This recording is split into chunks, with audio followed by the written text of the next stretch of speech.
Where I want to go next is since there's a lot of people around the world that may live in a place where it's really hard to find local produce or they can't grow it themselves, what is the optimal place where you should be grocery shopping? And is there a difference between farmer's market and going to your local market or grocery store? Yeah, that's a big question. I would sort of I'm a pragmatic person, practical person. So I say, if you're going to buy food, buy the best quality food you can within the most convenient place that you can as well. Like Okay. whatever you're able to get access to. Like again, I try to be very careful not to make people feel bad that they can't go shop at a fancy organic farmer's Right. market. A lot of people can't. So Let's say you can't. You're listening to this, you can't. How do you, Dr. Lee, go into a grocery store? Like, what have you okay. discovered based on your research? Yeah. If you're going into a grocery store, how do you shop? Okay. So when I go to the grocery store, I go to the produce section first. It's usually in front of the store. And I'm looking at the stuff that they put closer to the entrance, which happens to be, if you read this little signs that they put near the foods, if it's grown locally, like local apples or local strawberries, whatever. It's seasonal. That's the seasonal stuff that hasn't taken an airplane ride from South America, been sitting in the back for, in a box for, a couple of days. That's the stuff that's a little fresher coming in. And local, when food doesn't have to travel, it's going to be fresh. I mean, think about when you get on a plane, you fly someplace far away, you're not fresh that same day. You got to take a shower, get a good night's sleep. Same thing with the food. So local, you're fresher. So I look for that. Even in a regular grocery store, usually the stuff they put closer to you, if you read the signs, is going to be closer. But that doesn't mean that the other foods that they have aren't so good for you. A lot of greens are grown in places where you can get produce grown and farmed and picked all year round. That's fine. I go to the middle aisle. By the way, and you're supposed to stay out of the middle aisle. That's also a myth. I will tell you, the middle aisle has some really, really amazing healthy foods. Like what? Okay, you got to actually put your filter on so you're not looking at the chips and the candy and all the ultra processed stuff that snacks you might get there. But you think about it, you get extra virgin olive oil is there. Lentils and legumes are there. Cans of beans are on there. One of my favorite beans are actually simple can of white navy beans. All right. I love them. I don't know why. When I was a kid, I must have had a nice soup or stew with them. Are But they going to help me burn fat? they are. How? So studies have been done by the University of Toronto looking at people that have metabolic syndrome. So they already had a little too much body fat. And it turns out that by giving people the equivalent of one can of beans to eat 5 times a week, so not every day, 5 times a week, they could actually shrink the waistline of people by shrinking body fat in the tube of the body, visceral fat, by an inch over the course of a month. Now, how does that work? Well, it turns out that there's fiber, dietary fiber in beans.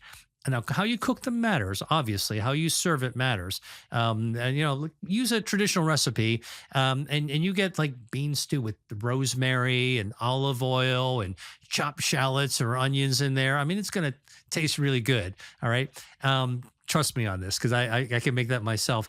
And what it does is that dietary fiber feeds your gut microbiome, your healthy gut bacteria. Thank you for doing it. And they release substances that help to streamline your metabolism so you use your energy more efficiently.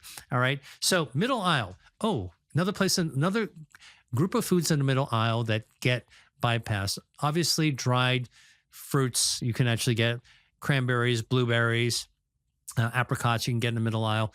But here's something that a lot of people don't pay any attention to, and that is tinned seafood.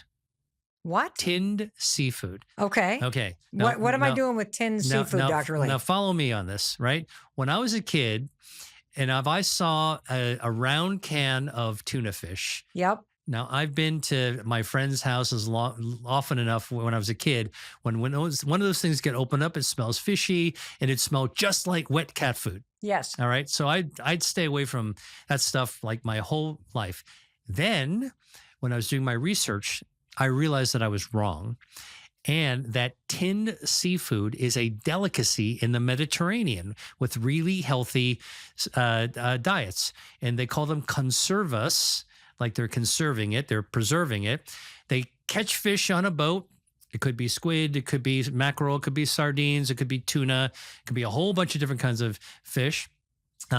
They cook it right away, they steam it, and then they pack it in extra virgin olive oil. Mm. So now the fish has got omega-3, healthy omega-3s, good for your metabolism, helps you burn harmful body fat. Now they're packing in olive oil. Now it's nice and moist, and olive oil's got the hydroxytyrosol and oleocanthal that helps to activate your brown fat. Then they chop up little herbs and flavoring seasoning, and they put it into a tin. And the reason they did that in the Mediterranean is because in the months they couldn't go out fishing, Mm. all right, they would actually want to have omega 3s. They didn't call them omega 3s, they just call them protein, and they call them delicious local foods. But if you go to Spain, Portugal, south of France, Italy, Greece, and you go look at, some of their little food stores by the water, by the shore, you'll have stores packed with these conservas, and they are delicious. Fastest lunch I've ever had, okay, is you get a hunk of sourdough bread. Sourdough, because it's a fermented probiotic food. The sourness of sourdough bread comes from a bacteria called lactobacillus, makes lactic acid, which gives you the tangy sour of sourdough bread. It's great for you. Hunk of sourdough bread, reach into my pantry, pull out a tin of conservas, pop it open with a fork, and I've got myself a really delicious. When I open some pickles or something, now you get some more fermented foods. That's a way of getting a really tasty, mouth-watering lunch. And what I do, by the way, for at night, if I so busy I don't have time to cook dinner, but I'm hungry, right? And it's and I'm like, oh, I got to eat something, but I didn't plan dinner or I missed dinner. What do? I will take I'll take a pot, boil some water. I'll look for some, good pasta, ideally organic pasta. I'll boil it up. Okay. I take a stainless steel pan, and you know what I do? I heat it up with a little extra virgin olive oil, and I will crack open a tinned seafood thing. Might be mackerel, sardines, could be anything. Okay. Mussels, clams, squid. And I will just cut those up real briefly, and I'll throw them right into the cooked pasta, heat it up, take a little tube of double concentrated tomato paste, a little squirt in there, flip it around a couple of times, and man, the whole house smells great. And now I've gotten like a gourmet meal I just made myself with conservas you find in the middle aisle of the grocery store. And more importantly, all of those things help me lose weight. And they're not expensive. Yes. Okay, so this is Dr. Lee, that's the trifecta.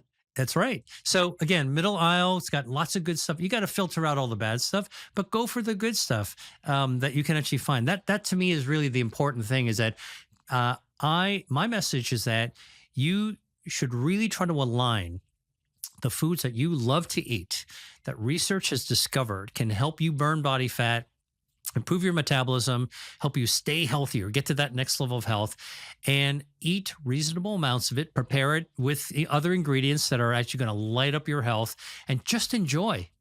I love that. Dr. Lee, you have been so generous and so passionate, and I feel unbelievably empowered by everything that you've shared with us. And I know that the person that's listening is like, okay, what do I do? What do I do? There's a lot. What do I do? So for the person listening who wants to lose weight, who would like to really focus on simple steps to take to unlocking the power of your metabolism and losing some weight this year and just generally being healthier, what are the top 3 things that you would recommend the person listening do immediately starting today in order to achieve those goals using your research? It's going to be a lot easier than you think. Great.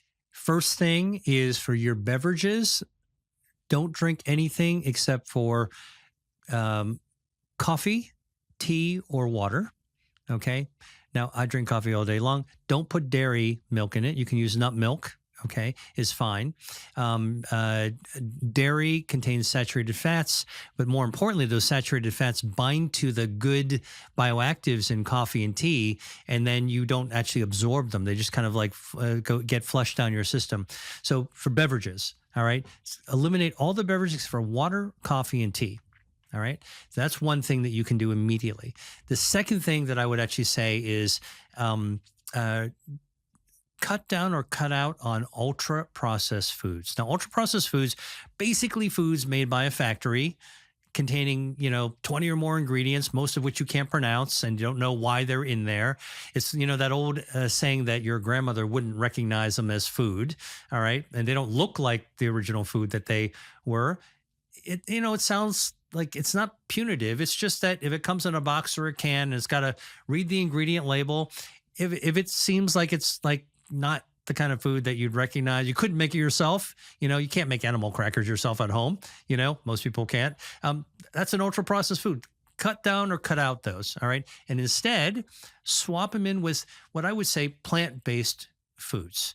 I'm not telling you to be a vegan. I'm saying just start adding some things that are more in the veggie side of things, and it doesn't have to be even green. Green's good. Definitely eat green, but it could be colorful. Red, eat the rainbow, as they say. That's good. That's a swap in that is actually in with the good stuff, and then cut down or cut out the other stuff. That's the second thing. And the third thing I would actually say is don't eat too much. All right. Eat slowly so you can actually pay attention to your body's signals. Eat what eat what tastes good to you, like your preferences, but don't eat too fast. Let your body signal to you when you're satisfied, but before you're full. I'm good. We've had that, right? I mean, you're eating with friends and they want you to keep on eating, and you're like, no, I'm good. I'm good. That's what you want to aim for. Not that I'm full. I'm full. I'm good. Thanks. I'm good. Aim for that. All right. Because that actually limiting the volume that you eat is going to be a big start for helping your own hardwiring start to burn down that extra body fat, along with the plant-based foods, along with the coffee and the tea. And by the way, even water, cold water can actually help you burn down body fat by increasing your metabolism. You know why? Because cold water in the core of your stomach, the core temperature, guess what? Triggers your brown fat. Oh, it's cold. That must be hibernating. Let's go ahead and fire up that brown fat. So you'll start to burn down some extra body fat just by drinking cold water. So those are good food related things. And then I would say, and this is the topic for a whole other conversation, is like, get in motion. I'm not telling you don't have to hire a trainer. You don't have to, go to an expensive gym. You don't have to buy workout equipment for your, basement when you've got other things to do with your money, but stay in motion. Go for a walk. You got a bike? Go for a ride. You got a friend? Go out and gossip with your friend and go for a walk outdoors. That's the thing you want to do. Those things burn down energy. They take energy. They consume your fuel. Food by alone is very, very helpful. Food plus movement, exercise, really good. That's sort of like those are two things, a double-barreled approach that anybody can do very, very easily. How can following your advice about the food to add into your diet this year improve the quality of your life? Ah, listen, if you felt that some of the foods I was talking about made your mouth water, then you know that following this kind of advice is going to make you appreciate your food. So, okay, and by the way, when you appreciate your food, your quality of life automatically increases, right? So this is what I always tell people, like, oh man, I don't know if I could eat healthy food. And what I tell people is go to your local Mediterranean or Asian restaurant and just get the menu. Come back home with a magic marker. Probably don't steal the menu. Ask if you could borrow one at home and just circle the foods that you actually like. And then I will tell you, it's very easy to find the ingredients in those foods that light up your metabolism, that can help you burn down body fat. And don't eat too much of it. Just savor it. Dr. Lee, what are your parting words? The same words I started with. Love your food to love your health. That's my big belief. Like, I think that everyone can have joyful eating if you follow your preferences and just be mindful that you should just really enjoy and savor the healthy food that you already love. You hear the word diet or lose weight, and you immediately are like, oh, and it feels like you're going to have to restrict. But I love food. How the hell do I lose this fat? Keep weird stuff out of your body. Let's talk about the bad stuff. Soda.